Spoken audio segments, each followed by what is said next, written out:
I'm a disgruntled Eagles fan, and we're awesome. Hey, disgruntled. Welcome to another Eagles update. I think it's been about 4 months since I did an Eagles update, and a lot has happened since last time I updated you guys about the Eagles and/or frankly talked about the Eagles in general.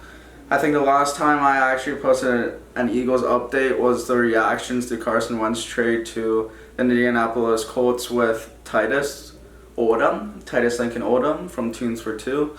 But that was the real last Eagles update that I've really given. I haven't done one by myself in probably longer than that, 5 to 6 months probably right after the season ended. I'm pretty sure it was right after the season ended, right after the Redskins game, Washington's Eagles game, the last game of the season. That was kind of the reactions to the game though, so it wasn't really an Eagles update per se. But I've only done one. I've only done 2 after the season officially ended. One for Carson Wentz, like I said before, and then the other for the new coach, Nick Sirianni, that we got. But I just want to come in and tell you guys I'm still here, and this is an Eagle-based channel, so I should be doing Eagle-related stuff more often, shouldn't I? But some of this stuff is a little bit outdated from what I'm going to tell you, but the main focus of this video is transactions that I missed or didn't talk about, and I want to give my opinion on these transactions that happened over the last 4 to 5 months. So yeah, here we go. So I'm just going to go over the release to some major names that re-released, and I want to say too that I went over some of this in some of my podcast episodes with Titus. I think it was sprinkled Eagles related opinions throughout the draft podcast that we did. I think we did 4 or 5 total episodes during that span. And free agency update, predictions for the draft reactions, and then schedule reactions. So if you want some Eagle information, I've sprinkled some of my opinion in there. But this is more of a diluted or direct Eagles opinion, and it's not a broader sense. So let's get into it. Here we released some major names. We released Deshaun Jackson, Malik Jackson, and Alshon Jeffrey. We also released Corey Clement as well. Corey Clement is now a Giant, and I just randomly saw that he was a Giant. I didn't even see it was in any news article or anything. I just randomly one day I saw that Corey Clement just wasn't an Eagle anymore. I'm like, what the fuck? When did this happen? But it did happen, so he's a Giant now, and I'm kind of sad because he was one of the Super Bowl heroes. Most famous for was that one catch that didn't look like a catch, and Chris Collinsworth had his opinion about that. He didn't think it was a catch, but it was clearly a catch. But it was sad to see that our Super Bowl team is very small now. We only got a few players now that were actually won the Super Bowl, which is pretty fascinating to see because it's only been 4 years and it's already dispersed into basically nothing. Now we basically have no one from that Super Bowl team still on the team. I guess the 4 major names are Lane Johnson, Jason Kelce. I don't think we have Jason Peters anymore. I don't know what happened to him. I'm going to look that up right now. We still have Brendan Graham, and we still have Fletcher Cox on our team. It looks like Jason Peters is playing again. Peters has played the last 12 seasons in Philadelphia after 5 years in Buffalo. After sitting unsigned for months last season, he re-upped with the Eagles in July, following guard Brandon Book's Achilles tear. But that doesn't really necessarily... I still got some in the tanks. Peter, who had spent the last 12 seasons with the Eagles, admitted on Good Morning America. Peters, who has spent the last 12 seasons with the Philadelphia Eagles, admitted on Good Morning Football he wants to continue his career acting as a player coach before stepping into retirement. So it doesn't look like Jason Peters.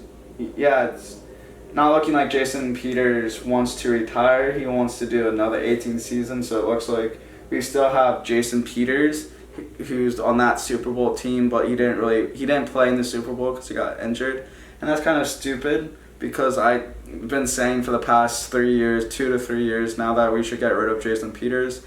And you guys already know, if you watch my videos for a long time, you already know my opinion on Jason Peters, so I'm not going to go in depth into that. We got rid of Clement. He was on the Super Bowl team. We got rid of Alshon Jeffrey. We got rid of Malik Jackson. Like I said, he was also on the Super Bowl team, I believe.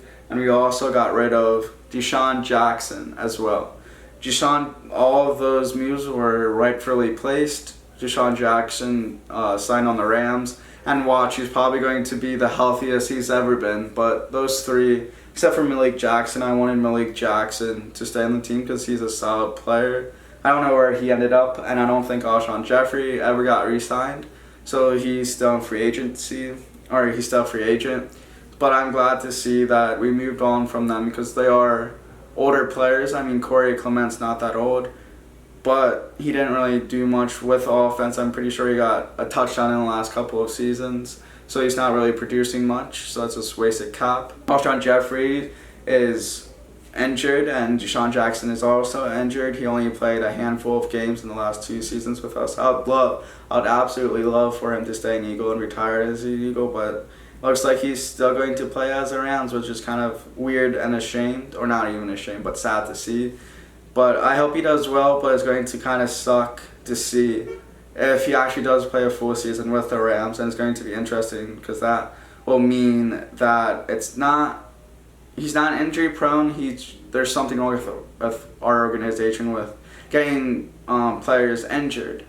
But let's move on. Extensions. We extended Brandon Graham through 2022. So we added a year to his contract, which is pretty smart. I still think he's very decent defensive lineman. He had the highest pressures, or one of the highest pressures, the last couple of seasons on quarterbacks. So that's basically all you need, and that's perfect. He may be not getting sacks, but he's getting pressures on quarterbacks and disrupting their arm movement and area where they want to go and accuracy, so that's always good to see. I'm going to add some of the highlights to this next segment. I'm going to go through who we signed. We signed Andrew Adams from the Bucks on March 18th.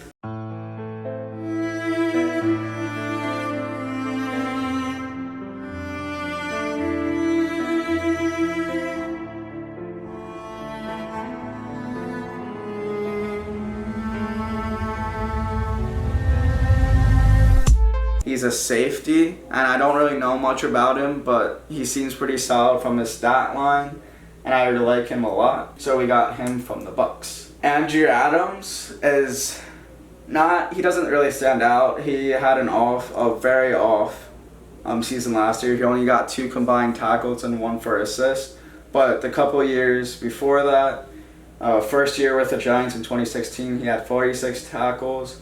Then 34 tackles, then he got on the Bucks, and 38 tackles, and 46 tackles, so not numbers that jump out that much, but I think he's a very solid or decent safety, and he should fill our role at least. And the next person we re-signed, Harrison Ridgeway, defensive tackle. I'm not going to be doing highlights for this one because he's already on the team. We're just re-signing him. We've also re-signed Anthony Harris, safety.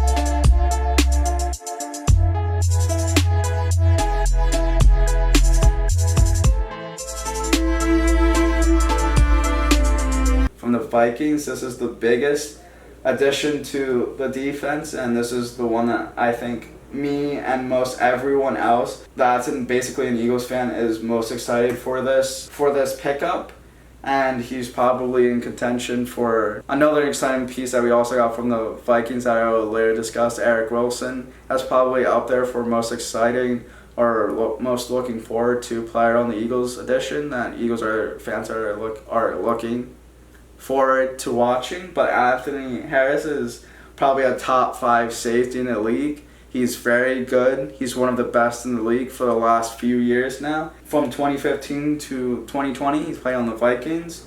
And from 2015, I'm just going to list the tackles.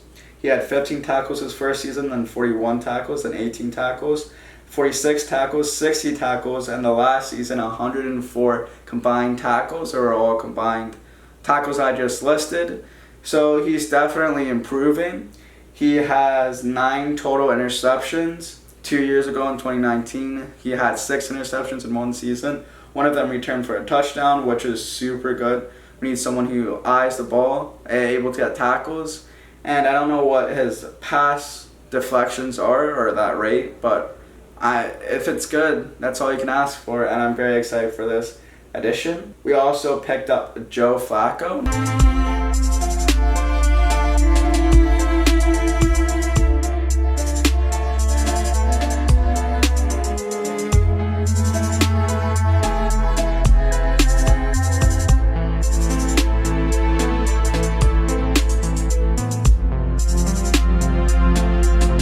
Not much to say about him. You already know he's a Super Bowl winning quarterback with the Ravens a few years ago, probably 2013, so almost a decade ago, 8 years ago about. He definitely had a major decline, and it seems like that was his only good year, a one-hit wonder year.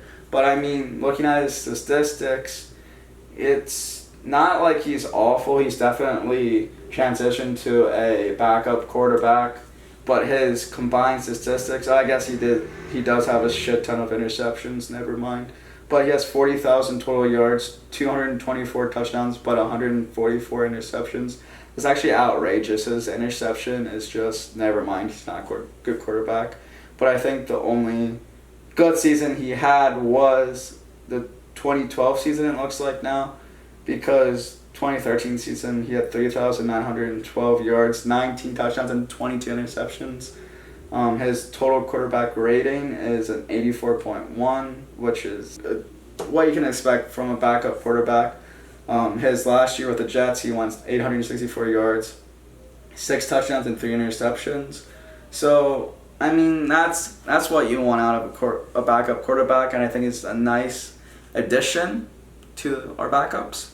And it's just proving the point that Harry Roseman first looks into a quarterback, or it's very quarterback heavy league, and if you don't have good backups, then you can't win this league. Verbatim, when we won the Super Bowl with Nick Foles. Another key replacement that we got, we re-signed Jordan Howard to a year. I'm not going to show highlights for this one. Yeah, I like that signing. I've always liked Jordan Howard from the beginning, and I feel like we just ruined running backs for some reason when we got DeMarco Murray on that huge contract. He did not play well in our scheme, because that's mostly Chip Kelly's fault.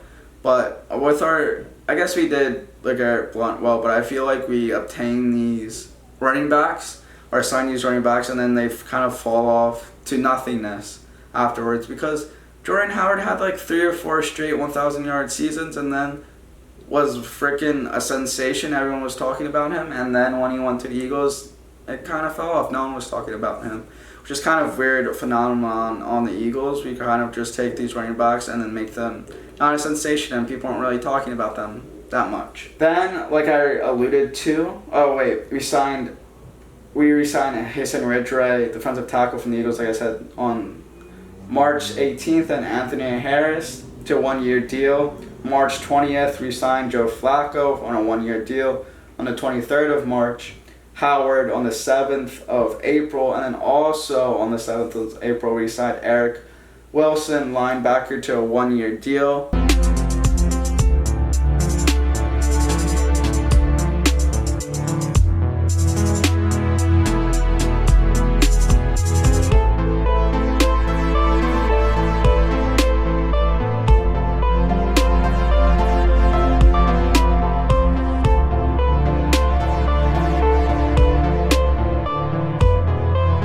I alluded to that earlier this episode, but I'm very happy with this decision. I'm actually retake what I said earlier.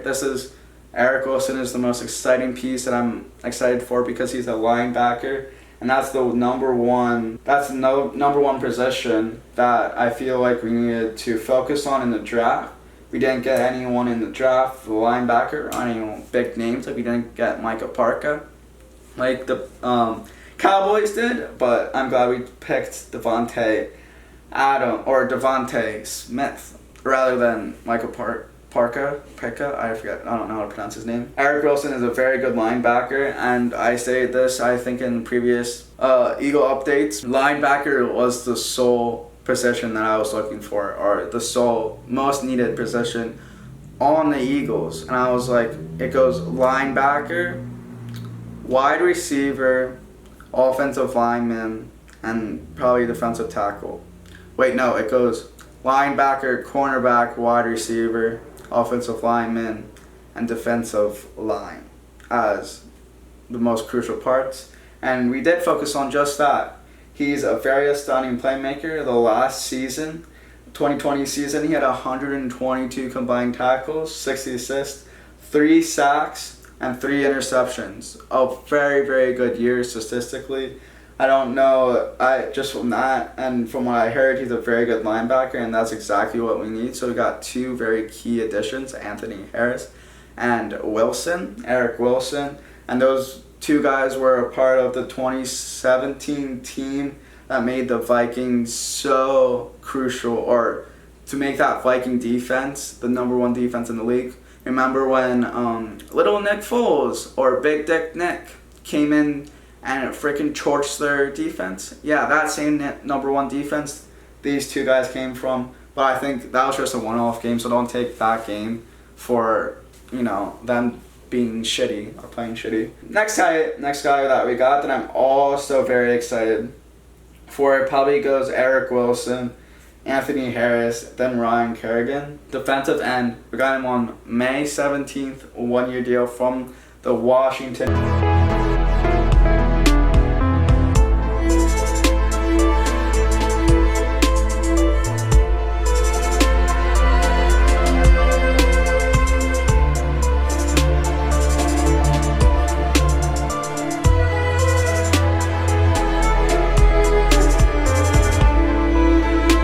The reason why I'm so excited for this one is because he's so good. He's so freaking good. I did not realize that he played for that long. Wait, am I thinking of the right Ryan? You look different. Ryan Kerrigan is what we got. We got Ryan Kerrigan. I think I was thinking of someone else when we signed this guy. For some reason, I thought he looked different from this picture, but he's been in the league since 2011, so his age, he's 32 years old. I didn't realize that he was in the league for this long. Maybe I'm thinking of someone else that was on Washington, because I did not think that he looked like that. Let me just look up Washington linebackers. I guess Ryan Kerrigan is a linebacker. Top 10. I guess he can play in that role. I guess I am thinking of the correct Ryan Kerrigan. I just thought he looked completely different from that. Oh, I think I may have been thinking of someone else, but different name. But that's besides the point. He's still very good. He is known for his sacks, not necessarily his tackles, but he has 95.5 sacks since 2011, total sacks. He had 5 in the last 5 years. Since 2016, he had 11 sacks, 13 sacks, 13 sacks, 5.5 sacks, and then 5.5 sacks. A little bit of a downfall and kind of towards the end of his career. But yeah, I think this is a very strong defensive endman, and I'm excited to see how he does and how he plays. Every time he goes in the news, it's always something good, and I was like, holy crap. Imagine if the Eagles signed this guy, and it's kind of the guy that I've been following that was actually a Washington football player, because I don't really pay attention to, Washington that much because they suck, but he was one of the guys that I kept my eye on because he always gave the Eagles trouble as well, and he's just very, very good. And then the last guy that we recently just picked up on June 14th, we picked up Nick Mullins from the San Francisco 49ers.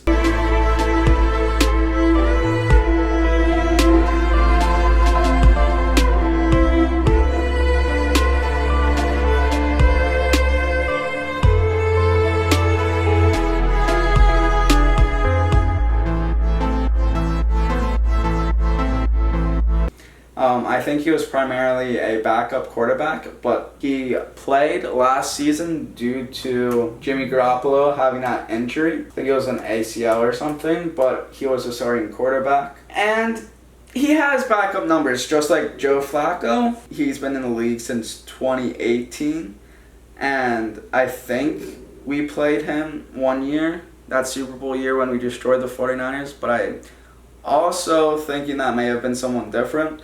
But last season he had 2,437 yards, 12 touchdowns, 12 interceptions. 20. He did not play a single snap in last year or in 2019, but in 2018 he had 2,277 yards, 13 touchdowns, and 10 interceptions for a 90.8 rating. So I think he's a very decent backup. And our backup quarterbacks right now goes Joe Flacco and Nick Mullins, which is a perfect set and is kind of gathering from all of the decent backup quarterbacks, because basically what Harry Roseman was thinking was we need someone to back up Jalen Hurts, because, for example, when Carson Wentz went down, we need a backup, and Nick Foles was just that, and Nick Foles proved that having decent backup quarterbacks is a plus, or is very needed in this league. I don't know if we'll keep both Nick Mullins and Joe Flacco, because I feel like those are going to be both very expensive backup quarterbacks. Nick Mullins is 26 years old, but I feel like those are well-known names or very known names, so I think they're going to be a little bit pricey, and they're both decent backup quarterbacks, so it's going to be interesting to see that relationships and to see if we actually keep both of them and during the season, or if we cut them. But I think we'll keep both of them because they're pretty good backup quarterbacks for cheap, and we usually keep 3 quarterbacks at a time. We kept Carson Wentz, Jalen Hurts, and then I forgot who are Nate Sudfeld. We also kept Nate Sudfeld, and before Jalen Hurts we kept Carson Wentz, Nick Foles, and Nate Sudfeld, but we got rid of Nate Sudfeld because he played like dog shit. I don't know if he was playing like that on purpose or not towards the end of the year. And then exclusive rights tendered, tenured. I can't frickin'. Okay, exclusive rights tendered. Shut up. But okay.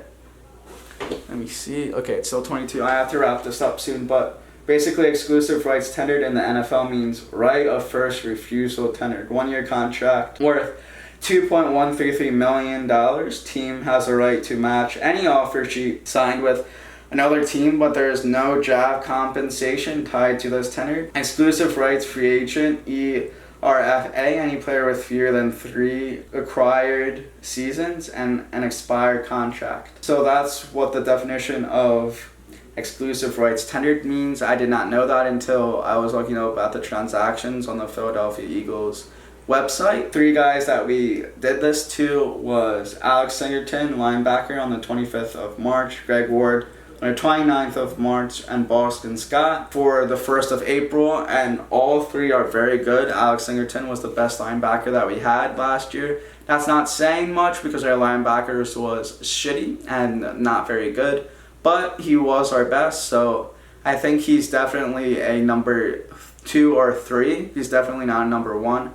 I think Eric Wilson will take that role, and or Ryan Kerrigan, because he's a defensive end and a linebacker. You can switch both roles. That's why I was kind of confused earlier on Ryan Kerrigan, because I thought he was a linebacker, but he came up as a defensive end. But I think he can play both roles. Greg Ward and Boston Scott are very good. I love both of them. I'm glad that we kept both of them as well. I'm pretty sure we kept both. That's what that means, exclusive tendered in the NFL. I think that's what it means. Draft picks. Now, I'm not going to go in depth in the draft picks because I already did that. I'm going to link that podcast and put the name somewhere in the screen. I already went in depth of my thoughts on each draft pick, so go check that out if you want a more in-depth thought process of what I think on each draft pick. But I'm putting this in here more for highlights, to show you the highlights of each player to get a better idea and more sentimental value to each player, rather than just my thoughts or my first impressions on it. So I'm just going to restate each player's name, what pick they were, and what position. And I did leave out 2 players in the podcast, but they were later rounds, so I'm not going to go into it that much. I guess I would do a general overview as well, what I think of it, but I'm not going to go into it that much. Here we go. So we got Devontae Smith, wide receiver, 10th pick.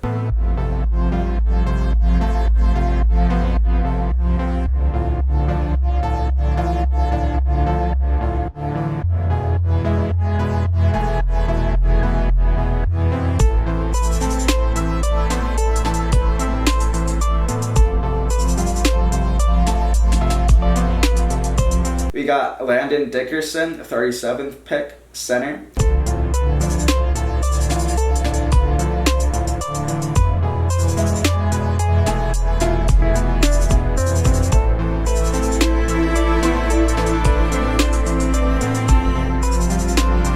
Defensive tackle, Melton Williams with a 73rd pick.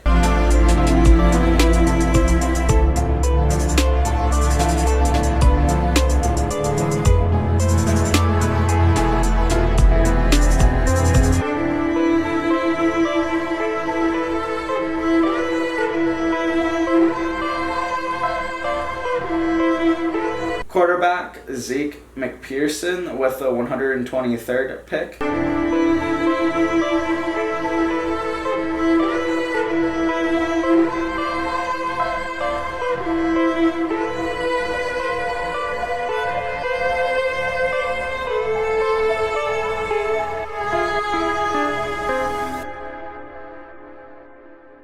Running back, Kenneth Gainwell with the 150th pick.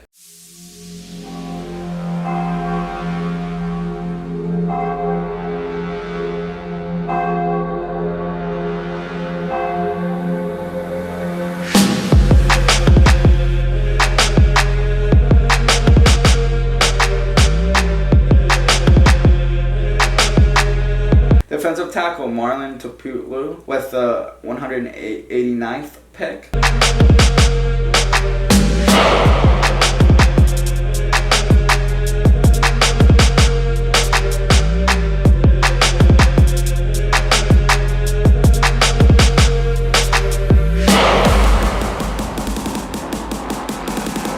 Defensive end, Taron Jackson with the 191st pick.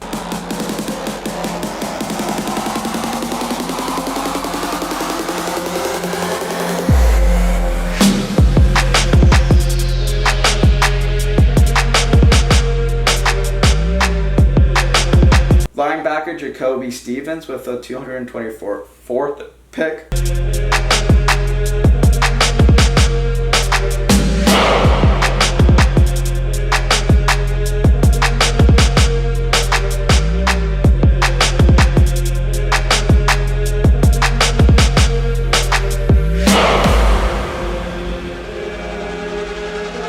Linebacker, Patrick Johnson with the 234th pick.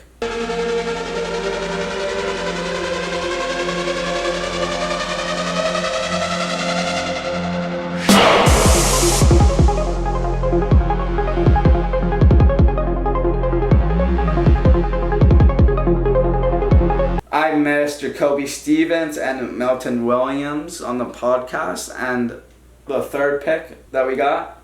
Overall, defensive tackle Melton Williams, I'm very excited. We are adding to that defensive line that we so desperately need to, because Fletcher Cox, Brandon Grahams, some of the other players on that defensive line are getting up there in age, so we need to start getting some younger guys, and Derek Burnett still needs to prove himself, so we're unsure of him, but I'm liking that we're finding new improvements. And overall, I give our draft probably a B plus, maybe. No, B minus. And I'm very satisfied with this pick. I feel like we focused on areas of concerns, and I'm very content with it. It's not like a very out there draft. I think I said this in the podcast, but I want to say it again in case I didn't. But Landon Dickerson is kind of like the Sidney Jones situation again, because Landon Dickerson should have been a first round draft pick, but he got injured with an ACL. Last play of the Alabama when they won the championship, literally last play after they won, he got injured. It was the last touchdown after they won the championship. He got injured and didn't play again in college, so we're kind of taking a risk like we did with Sidney Jones, and just look at where Sidney Jones ended up. But not saying that, hopefully that's not going to be the case of Landon Dickerson, and I'm not going to be saying that's the case because I want him to have a very good career with the Eagles.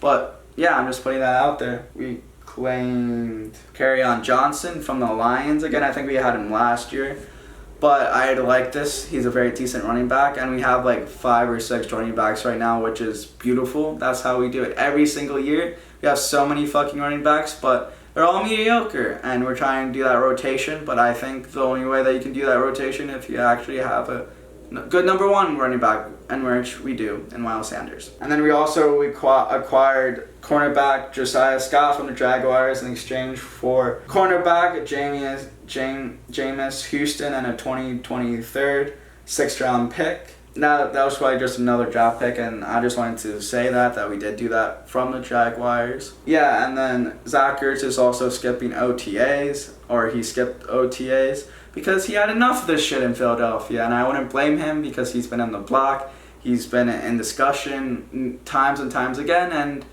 they were saying that we would trade for more draft picks before the draft, and that was kind of like the deadline, but that didn't happen. Here we are, still having Zach Ertz, and he absolutely hates the Eagles, and if I were him, I would do it, because he put his heart and soul into this team, and we're not doing the same for him. I'm going to wrap that up here. This was a very long one. I'm sorry that I haven't been doing more of these. I will try to once more information comes out, and I'm going to end it here, and thanks for watching.